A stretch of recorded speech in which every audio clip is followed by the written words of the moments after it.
Bah écoute, ça m'a fait super plaisir quand tu m'as dit bah, ce serait sympa si on faisait une interview ensemble. Donc ça fait un bon bout de temps qu'on se connaît et je me suis dit bah chouette. Donc allons-y. Une question qui me semble intéressante pour toi. Qu'est-ce que le Reiki? Oh mon Dieu. Alors c'est la question que je redoute parce que je pourrais partir pendant des heures à expliquer ce qu'est le Reiki. Pour moi, le Reiki, ça a commencé il y a maintenant 20 ans. Au point de départ, c'était une technique, apprendre à utiliser cette énergie qui nous entoure. Et puis, avec le temps et avec la pratique, on verra, mais ça c'est vraiment très important, cette pratique quotidienne du Reiki, c'est devenu un art de vivre, une philosophie. Et ça fait 18 ans maintenant que j'ai fait le choix de l'enseigner et d'être en même temps thérapeute, c'est-à-dire recevoir en individuel les gens pour pouvoir les assister. D'accord, ok. Donc effectivement, qu'est-ce que le Reiki? Le Reiki, c'est une technique japonaise, hein. Il suffit d'aller sur Internet pour voir tout ce qui peut être dit à ce sujet-là. C'est une technique japonaise qui permet de soigner les gens et surtout de se soigner soi-même. Et c'est ce qui m'a attiré au départ. C'est d'avoir la possibilité d'avoir un outil en permanence sur soi parce que, ben voilà, elles sont là. On va pouvoir les utiliser, les poser simplement sur soi avec des techniques relativement simples, des traitements qui vont durer un quart d'heure et qui vont nous permettre de nous prendre en charge, de s'occuper de nous. Et comme disait Hawayo Takata, une des maîtres de Reiki, elle me disait, mais s'il vous reste du temps, alors là vous pourrez aller vous occuper des autres. Et ça c'est une philosophie qui me plaît vraiment bien. Ça ne sert à rien de vouloir aller aider les autres si on n'est pas capable de s'aider soi-même. Et ça reprend la phrase aimer son prochain mais comme soi-même. Et ça c'est vraiment pour moi, ce sont des choses qui sont vraiment importantes et qui font partie de mon enseignement. D'accord. On pourrait dire, le Reiki c'est pour qui? Alors, le Reiki, ben, ça s'adresse à tout le monde.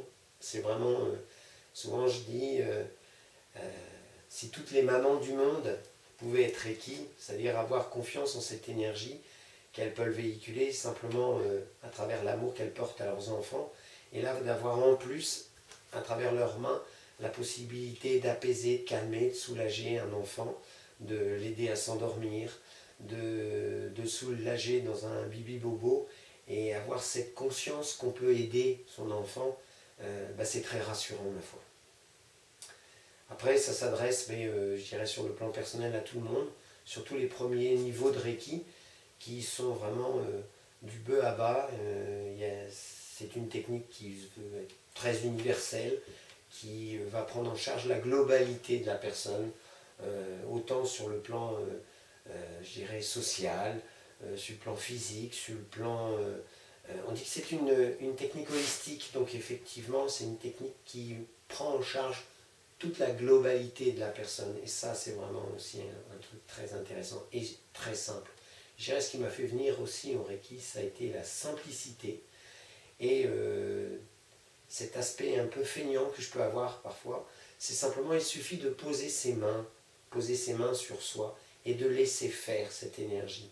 Accepter d'être que le véhicule, le canal d'une énergie qui va permettre d'apporter tout ce dont on a besoin.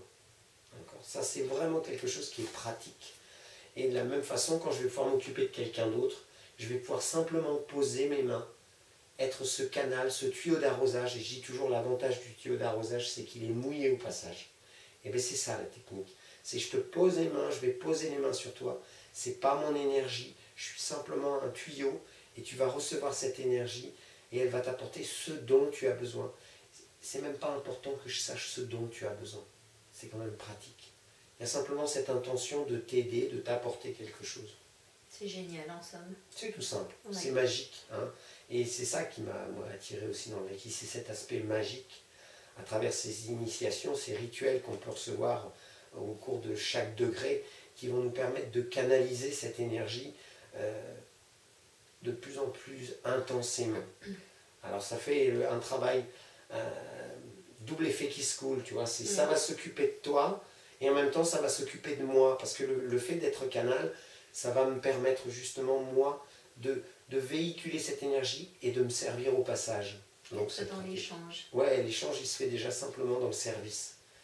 Et je crois que le jour où on trouvera dans la vie un truc qui fait que quand tu t'occupes de l'autre, tu t'occupes totalement de toi et ça te fait énormément de bien, bah ce sera merveilleux. Hein.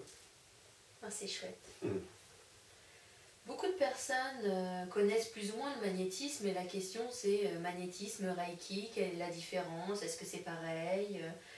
Est-ce qu'avec le Reiki je vais pouvoir traiter des gens, aider des gens? Alors, ouais, souvent c'est une question qui revient dans les stages. Je ne sais pas si ma réponse est la bonne, mais elle me convient. C'est que pour moi, quand on va faire du magnétisme, même s'il y a des gens qui vont pratiquer ce magnétisme d'une façon très proche du Reiki, il y a la notion de charger, il y a la notion de positivité, de côté gauche, côté droit, un aspect positif, un aspect négatif. Dans le Reiki, il n'y a pas du tout de polarité, ça c'est déjà une chose qui fait la différence. On ne doit pas se fatiguer, on ne se décharge pas, on ne se fatigue pas quand on donne du Reiki, on est simplement un canal. Alors que dans le magnétisme, on voit bien que le magnétiseur, lui, va avoir même besoin de séances où il va devoir se décharger, de prendre tout le côté négatif, de se recharger d'énergie positive. Dans le Reiki, quand on reste dans cet état-là, uniquement de canal, on n'a pas tous ces désagréments. Mais c'est pas pour autant qu'il y a une technique qui est meilleure que l'autre. C'est deux techniques qui sont différentes. Je pense qu'il y a des fois, on ne sait pas trop si on est dans le Reiki ou si on est dans le magnétisme. Mais je crois que l'important, c'est le résultat, c'est ce que ça apporte aux gens. Donc après, si c'est simplement une question de mots, allez, on est tous dans la même notion, dans la relation d'aide, et c'est bien. Je crois qu'il n'y a pas une technique meilleure qu'une autre. Ce sont même des techniques qui s'associent bien. Il faut pas oublier justement, il n'y a pas besoin d'avoir de guéguerre comme ça, à savoir telle technique plutôt qu'une autre. Souvent c'est... moi-même j'ai fait des formations de sophrologue, j'ai fait des formations d'hypnotisme, j'ai fait des formations de tout ça. Donc ça prouve bien que c'est un ensemble de techniques, et puis un jour on arrive à faire sa propre soupe. Et puis voilà, c'est ce qui fait que ça marche. Hein. Ok. Quelqu'un se présente à toi et en fait il a envie de faire un premier degré mais il a un peu peur. En fait, qu'est-ce que tu auras envie de lui dire? La première chose que je pense que j'aurais envie de lui dire, c'est venez faire une séance. D'accord? Parce que c'est important d'avoir vécu, d'avoir ressenti. Un premier contact. Voilà, un premier contact. Autant avec cette énergie qu'est le Reiki, voir ce que ça va apporter. Et un premier contact avec la personne qui va être l'initiateur, puisque ce sont des initiations. Alors on utilise naturellement ce terme de maître Reiki. Je vous invite à aller voir sur le site www.reiki envol du papillon. J'ai fait un petit article notamment sur le maître Reiki et savoir ce que j'en pense. C'est un titre certes, mais souvent je me considère plus comme un double décimètre plutôt qu'un maître. J'utilise toujours ce... Parce que bon, il ne faut pas se prendre pour ce qu'on n'est pas. On est loin de la notion du gourou ou du maître et tout. Non, non, c'est pas ça du tout. Donc je pense que quelqu'un qui a envie de faire un stage de Reiki, c'est bien qu'il prenne contact avec la personne qui va lui faire cette initiation pour voir si les choses se passent bien. Parce qu'il ne faut pas oublier que c'est une question de relation humaine et que si on se sent, je dirais, pas compris, pas écouté, si on a l'impression d'avoir affaire à quelqu'un qui est plus dans le pouvoir que dans la relation d'aide, mais il faut vite se sauver en courant. Quoi. Ok. Et la question qui a pu venir de temps en temps sur le tapis lors de tes stages, c'est voilà, j'ai déjà fait un premier degré avec quelqu'un d'autre, mais j'ai envie de faire un deuxième degré avec toi ou inversement. Est-ce qu'il y a un obstacle à ça ou... Alors, il n'y a aucun obstacle. Hein. Il n'y a pas d'obstacle par rapport à ce ce genre de personnes qui veulent venir faire un deuxième degré alors qu'elles ont suivi un premier degré avec quelqu'un d'autre. Comme il n'y a aucun obstacle avec le fait que des gens aient fait un premier degré avec moi et vont souhaiter faire un deuxième degré avec les autres.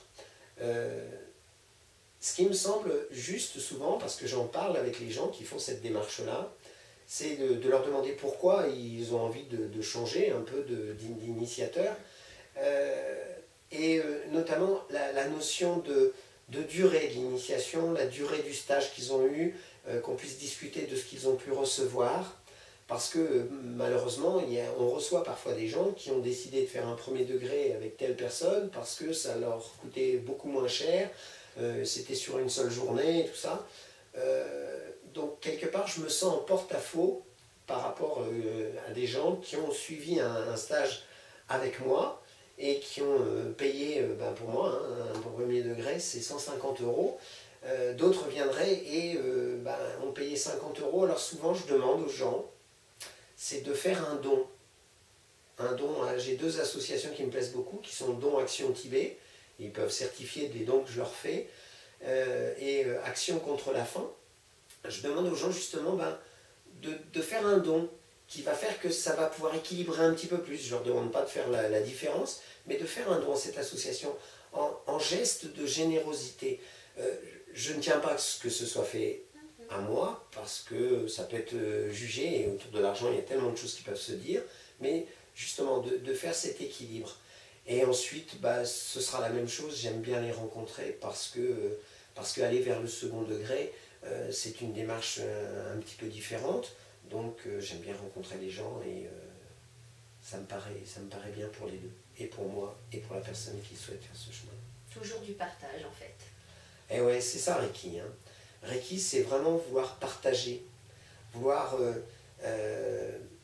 partager, et surtout apprendre une notion au premier degré, c'est celle de ne pas s'oublier soi-même. C'est d'abord moi, et s'il me reste du temps, pour les autres. Mais je crois rien que dans le mot partage, si on l'écoute bien, il y a la part à je. C'est-à-dire je partage, je veux bien, mais je garde une part pour moi. Et dans le Reiki, c'est ça, c'est vraiment un partage. Et le partage, il est tellement fort au cours des stages, c'est que le dimanche soir, les gens ne veulent plus partir. Le midi, quand on mange tous ensemble, il y en a, on croirait un repas de communion, tellement il y en a pour tout le monde, parce que tout le monde a envie de partager ce qu'il est, partager ce qu'il vit, parce qu'il y a beaucoup d'intimité dans ces stages, parce que je les veux petits. Et il y a des gens qui répètent le stage, qui viennent partager leur expérience, qui viennent partager ce qu'ils connaissent, parce que souvent au cours des initiations qui sont individuelles, moi je ne reste pas avec le groupe, je suis seul avec chaque élève, et du coup cette période-là qui oscille entre 1 heure et 1 heure et demie, parce que je suis un peu long à la détente, puis je suis bavard, donc qu'est-ce qui se passe? Il se passe que ce sont justement les gens qui répètent, qui viennent, et qui vont assister les gens dans tout le reste du stage. Et ça, c'est vraiment un partage qui est formidable. Qui apportent un peu de leur expérience. Voilà, ils apportent leur propre expérience. Ça, c'est bien. Il n'y a pas que la mienne. Oui, c'est un ensemble. Un ensemble de choses, un ensemble d'êtres. Et ce qui est agréable durant tes stages, c'est que ce sont des petits groupes, mais généralement qui en ressortent assez soudés. Oui, toujours. Je dis toujours... j'aime bien, c'est quand la mayonnaise, elle prend. Ouais. Hein, j'aime bien le mot, utiliser ce truc de la mayonnaise, parce que c'est des choses ça marche pas à tous les coups. Et dans le Reiki, ça marche à tous les coups. C'est plus ou moins long. Parfois, c'est dès le samedi midi, on a l'impression que tout le monde se connaît depuis ce temps. Puis parfois, ça prend la journée du samedi, et le dimanche, c'est la fête. Donc justement, en parlant de ces stages, souvent, un premier degré, j'ai souvent entendu poser la question, mais... Après, là on est bien, on est entre nous, tout cool, mais au sorti du stage, comment je fais moi pour appliquer, parce que métro, boulot, dodo, famille, comment je fais pour amener le Reiki dans ma vie quotidienne? Alors c'est vrai que ça c'est le truc que souvent j'en parle le dimanche, avant que les gens se séparent, c'est que cette énergie qu'on a réussi à percevoir au cours du week-end, elle va s'atténuer avec le temps. Et la seule chose qui fait qu'elle persiste et qu'elle est toujours présente, c'est justement ces autotraitements. c'est le fait de se donner un soin tous les jours minimum, ça prend un quart d'heure. Dans cette démarche qui est relativement simple, si on n'a pas un quart d'heure pour soi, bah, faut se poser des questions, il y a peut-être un autre travail à faire aussi, mais se donner un quart d'heure par jour pour soi, en se connectant à cette énergie du Reiki, donc en se connectant à tous ces gens qui peuvent faire du Reiki, ça va être un des outils, mais le plus efficace. Après, il y a naturellement les petits groupes que j'anime une fois par mois, où on va pouvoir se donner un traitement, et ça, c'est quand même quelque chose de merveilleux. Quand on voit les tarifs individuels, le fait de pouvoir assister à un groupe de travail où il va y avoir 10 à 15 personnes qui vont s'échanger des séances de Reiki, ça apporte un plus. Et puis naturellement, il y a ce que moi j'appelle le service après-vente, où bah oui, je suis quand même relativement à la disposition des gens pour les accompagner. Et ça, c'est toi qui entames cette démarche où tu as envie un jour d'être maître Reiki, tu verras que cet accompagnement, c'est quelque chose de très important. Parce qu'en fait, les gens, ils ont besoin de ça. Ils ont besoin d'avoir un point d'ancrage. Même si je suis clair avec tout le monde, je n'irai jamais chez les gens leur demander as-tu ci, as-tu là. Je leur téléphone pas pour prendre de leurs nouvelles. C'est pas que ça ne m'intéresse pas, mais je pense que c'est aux gens eux-mêmes de se prendre en charge.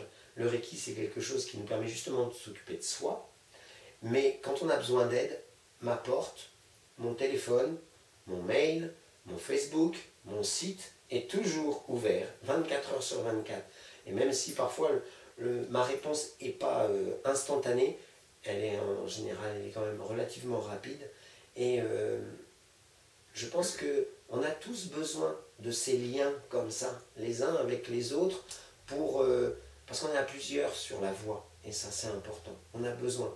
Et voilà, je crois que revenir à des stages, ça aussi, ça fait partie d'un truc que j'ai mis en place il y a déjà très longtemps.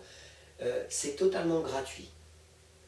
Quelqu'un qui a fait un premier degré peut revenir autant de fois qu'il veut à ses stages. C'est totalement gratuit. Et c'est rare quand même ça.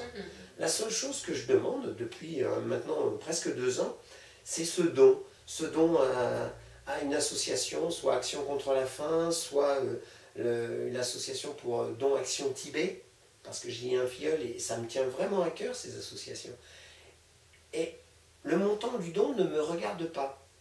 Chacun donne ce qu'il veut, chacun donne ce qu'il peut, mais c'est un partage, c'est un partage. Puis je dis toujours, bon, ramener une petite mousse au chocolat ou un petit gâteau, une petite brioche, un petit plaisir, voilà, qu'on puisse naturellement ça aussi partager. Okay, même si effectivement la mousse au chocolat, plus on est, moins il y en a.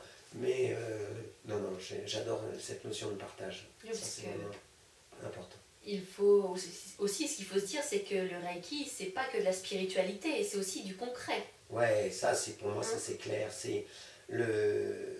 Parfois certaines personnes sont même étonnées de ma façon de présenter le Reiki, que j'essaye de mettre au quotidien. Certes, il y a une démarche spirituelle dans le Reiki, et elle se présente avec les degrés. Hein. Plus on évolue, quand on arrive au 3e degré, on est vraiment dans la démarche spirituelle du Reiki. Mais bon, c'est pas le sujet de notre conversation là, mais c'est se dire, pour moi, être Reiki, ça fait partie de ma vie, c'est mon quotidien. Il faut que, parce que je cherche du travail, le Reiki va m'aider. Parce que j'ai une difficulté sentimentale, le Reiki va m'aider.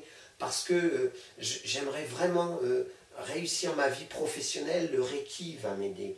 Parce que j'aimerais avoir plus d'argent dans ma vie, le Reiki va m'aider. Le Reiki doit être à toutes les sauces. Parce que si c'est pour faire des... Ah oui, la méditation c'est quelque chose de génial, je la pratique moi-même, mais je dis bien dans le dur, parce que notre société actuelle, elle est là-dedans. On est dans du concret, on est dans du dur. Alors c'est bien beau d'aller méditer dans son coin, mais s'il faut payer ses impôts, comme tout le monde, bah, il faut quand même qu'il y ait de l'argent. Donc c'est bien une énergie, il faut bien qu'on puisse l'utiliser. Peut-être si on met plus d'harmonie dans nos finances, peut-être si on met plus d'énergie dans les finances, ça ira sans doute mieux. Ne serait-ce que travailler sur les peurs qu'on peut avoir, peur de manquer, peur de ne pas réussir, peur de ne pas plaire, peur de décevoir. Si on met de l'énergie sur tout ça en s'occupant simplement de soi, c'est bien. Bon nombre de personnes, suite au stage, m'écrivent, m'envoient des mails en me disant « Je te remercie, c'est incroyable, la femme que j'attendais depuis X temps est arrivée. » Et des couples, mon Dieu, j'en ai connu plein comme ça. Des gens qui me disent « Mais ça y est, j'ai enfin trouvé mon boulot. » Ben voilà, j'ai trouvé mon boulot. C'est... Ben voilà, alors c'est pas Didier, hein, ça c'est vraiment quelque chose que je fous par terre tout de suite. C'est simplement les gens qui entament cette démarche et qui tout d'un coup s'en remettent à cette énergie. S'en remettre. Ah ouais, s'en remettre. Pour moi, ça c'est le mot. C'est tout d'un coup, je vais faire confiance à quelque chose parce que je vais faire quelque chose pour ça. D'accord? Et s'en remettre, c'est quand même dommage que quand quelqu'un tombe malade ou quelqu'un se casse une jambe, on va lui dire, bon, allez, c'est pas grave, tu vas t'en remettre. Et moi, mon idée, c'est, mais si on s'en remet avant, peut-être qu'on ne tombera pas malade, peut-être qu'on ne se cassera pas la jambe. Donc c'est ça, s'en remettre. S'en remettre à cette énergie, c'est ça, c'est faire tout d'un coup confiance à cette énergie. Et cette énergie, elle est là, elle est partout. Elle est nous aussi. Et nous, on est simplement ce véhicule. Ça vaut le jus quand même. Ah, c'est clair. C'est hyper simple. C'est hyper simple. C'est ça qui parfois peut déranger les gens, hein, parce que c'est pas il manque de... Ben non, là c'est tout simple. J'ai des mains, je les pose sur moi et puis... Voilà, on est loin de tout ce que peuvent penser certaines personnes. C'est simple. Ouais. C'est soi, c'est tout. C'est ça, c'est une ouverture sur soi, et puis c'est surtout pas une prise de tête. Il y en a qui sont déçus, hein, parce que en général on aime bien comprendre, on aime bien savoir, et moi je passe mon temps à expérimenter, à faire les expériences dans les stages aux gens, puis dire, voyez, voilà, on fait ça, ça, ça. Allez, maintenant on va se le faire sur soi. Vous avez vu ce qui s'est passé? Vous avez senti? Et là on n'est pas dans vous avez compris, c'est vous avez senti.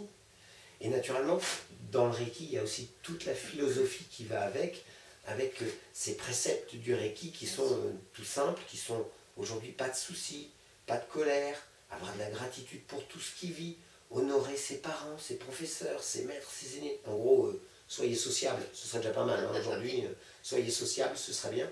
Et puis enfin, gagner sa vie honnêtement, qui n'a rien à voir avec être malhonnête ou savoir trafiquer avec les impôts, non, non. Gagner sa vie honnêtement, ça veut dire simplement, il faut vraiment que tu sois en harmonie entre ce que tu es et ce que tu fais, même sur le plan professionnel, mais même dans la vie de tous les jours, en harmonie entre ce que tu es et ce que tu fais. Ne pas oublier qu'on est d'abord tous des êtres humains, avant d'être des fers humains. Et un stage Reiki, même un Reiki 1, c'est rappeler ça à la personne, revenir à son identité, s'occuper de soi, prendre soin de soi. Alors qu'en général, on remet toujours ça aux autres.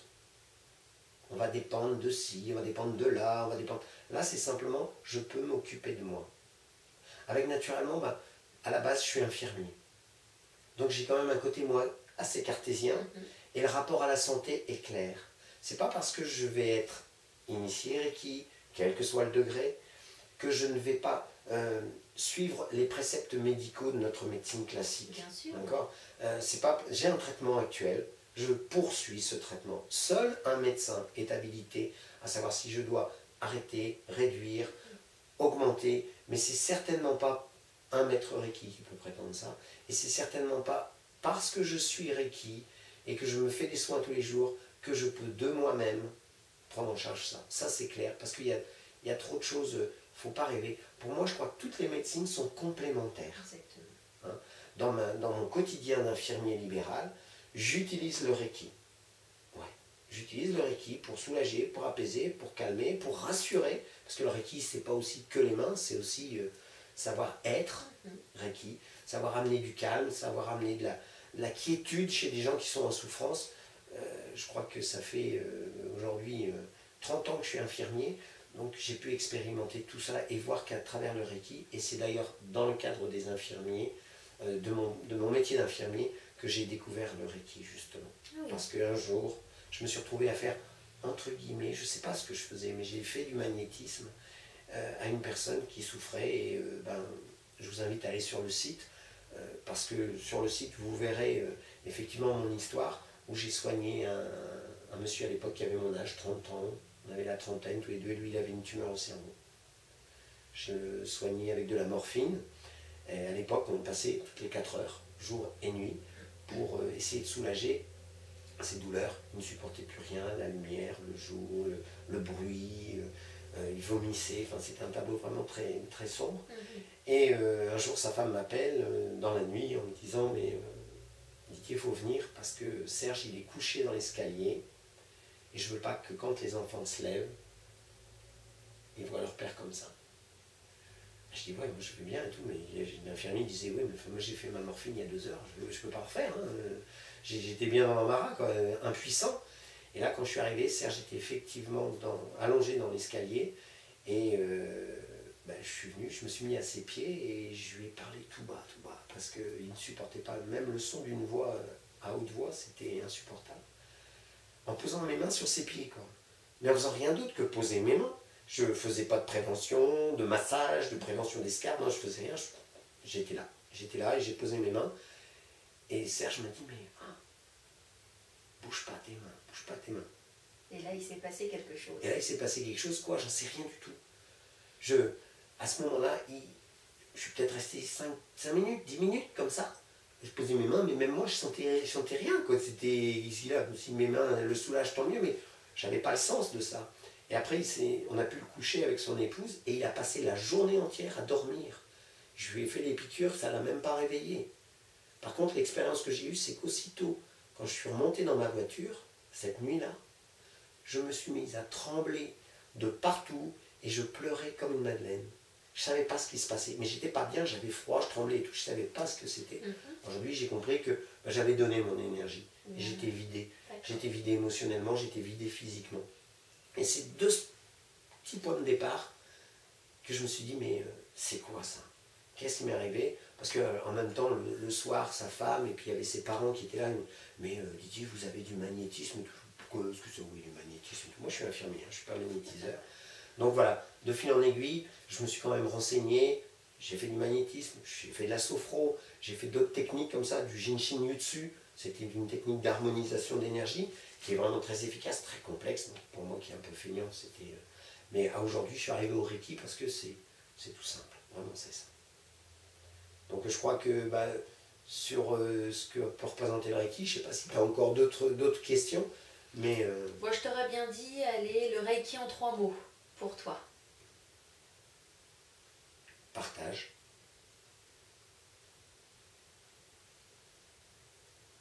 L'équilibre. L'harmonie.